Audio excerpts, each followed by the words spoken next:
गोविंद देव जी के सामने जाओ ना, मैं साची बोलती हूँ, मंच पर खड़ी हूँ, प्रिया रमंजू संग है मेरे। ये 4 श्लोक आपने 1 महीना हृदय से ठाकुर जी के सामने बोल दिए ना, आपका जीवन बदल जाएगा, अंदर की स्थिति बदल जाएगी भैया। इसीलिए साथ साथ बताऊंगी, पर मेरे पीछे पीछे बोलिए।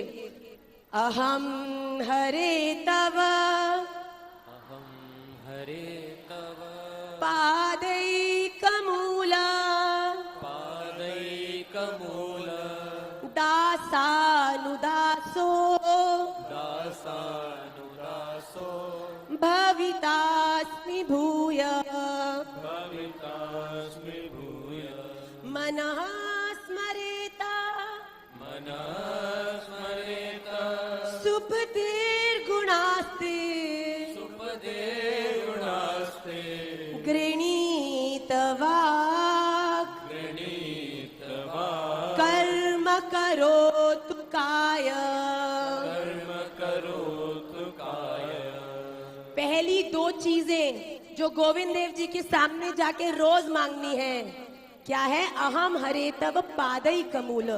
गोविंद देव जी, मुझे पता है मेरे कर्म तो कोई बहुत अच्छे हैं नहीं, चाहे मैं रोज मंदिर आता हूँ, मंदिर के बाहर क्या क्या करता हूँ ये तो आप जानते ही हैं, तो मेरे कर्मों के हिसाब से आप मुझे कोई भी गति दो, पर मेरी एक प्रार्थना है, क्या? अहम हरे तव पादई कमूल, कि मेरे जीवन में हमेशा, चाहे ये जन्म हो चाहे अगला जन्म हो, आपके चरणों की सेवा करने वालों का संग मुझे हमेशा मिल। आप मिलो नहीं मिले, पर आपका कोई प्रियजन अगर मुझे मिल गया तो मेरा बात तो बन जाएगी। पहली प्रार्थना की, ठाकुर की सेवा करने वालों के चरणों की सेवा हमको मिले। दूसरा, मनः स्मरेता सुपतेर गुणास्ते गृणीत वाक् कर्म करो तुकाय। ये मेरा मुंह, ये मेरी आंख, ये मेरे कान, ये मेरे हाथ, ये मेरे पैर सदा आपकी ही सेवा में रहे।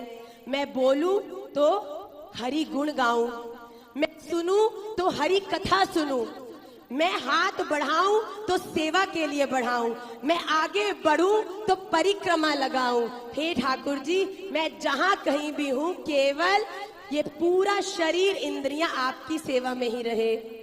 दूसरी बात, ननाक पृष्ठम, ननाक पृष्ठम न च पारमेष्ठम, न च पारमेष्ठ्यम न सार्वभौमम, न सार्वभौमं न रसाधिपत्यम, न रसाधिपत्यं न योग सिद्धि, न योगसिद्धि रपुनर्भवं वा, न पुनर्भवं वा समञ्जसत्वा समञ्जसत्वा विरहय्यकांक्षे।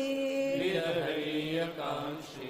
हे गोविंद देव जी, ना मुझे धन चाहिए, ना मुझे कोई उपलब्धि चाहिए, ना मुझे स्वर्ग चाहिए, ना मुझे नरक से छुटकारा चाहिए, ना पृथ्वी लोक का अधिपत्य चाहिए, ना कोई भी सिद्धि की पूरी सिद्धता चाहिए। मुझे क्या चाहिए कि हे नाथ, मैं आपको कभी नहीं भूलूं, आपका विरह मुझे कभी ना हो।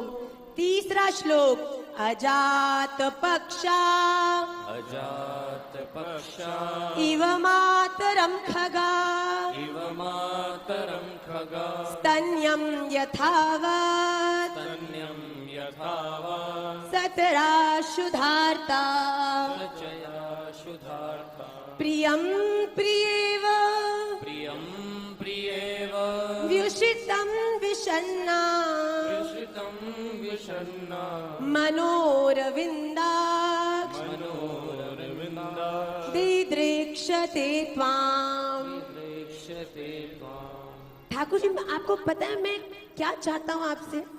मैं आपको किस पागलों की हद तक का प्यार करूं? कैसा प्यार करूं? वैसा जो एक चूजा चिड़िया का बच्चा करता है अपनी माँ को, जब वो दाना ढूंढने जाती है, हर जगह अपने घोंसले से मुंह बाहर निकाल के चू चू चू चू करके मैया को बुलाता है। क्या मैं ऐसे बुलाऊं? नहीं। क्यों? क्योंकि जब मैया आके दाना दे देती है मुंह में तो बच्चा शांत हो जाता है, उसको मैया से कोई मतलब नहीं।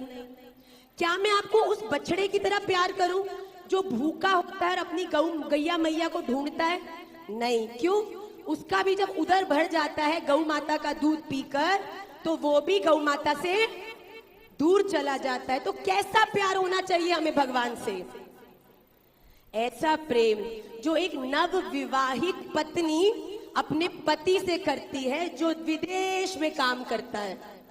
रोज अपने पति के चित्रपट को तिलक लगाती है। हम भी सेवा करते हैं ना अपने पति की, परम पति की। गोविंद देव जी के पास जाते हो रोज, तो क्या कहते हो? हे गोविंद देव, आप हमारे नाथ हो।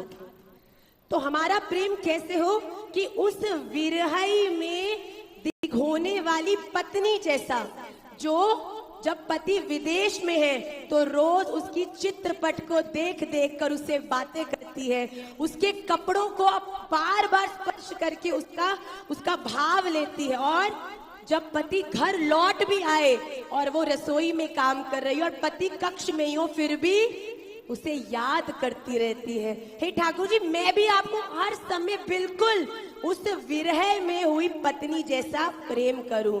और आखिरी बात, ममोत्तम श्लोक जनेषु सख्यम संसार चक्रे भ्रमत स्वकर्मभिः त्वन्माययात्मात्म मझधार गेहे श्वासक्त चित्तस्य ननाथ भूयात्। राधा रमन जी, मेरे कर्मों के अनुसार अगले जन्म में चूहा बना दो, छिपकली बना दो, गधा बना दो, घोड़ा बना दो, कुछ भी बना दो, पर एक बात मेरी प्रार्थना स्वीकार करना कि जो भी बनाना किसी भक्त के घर का बनाना। हो सकता है मैं कुछ बोल ना पाऊं, पर आपका जो मधुर नाम है वो मेरे कानों में सदा पड़ता रहे। आप बस मेरी ये 4 प्रार्थना स्वीकार कर लो और मुझे आपसे कुछ नहीं चाहिए। तो आचार्य व्रत के 4 श्लोक अब से रोज आप गोविंद देव जी के सामने बोलिएगा। अपनी प्रार्थना को गोविंद को सुनाने लायक तो समझो। सुनार की दुकान पर आओ तो कम से कम तो सोना लेकर जाओ। सुनार की दुकान पे आके पानी पी के चले जाओगे तो क्या शोभा है भैया। तो अपने जीवन में खूब आनंद करिए।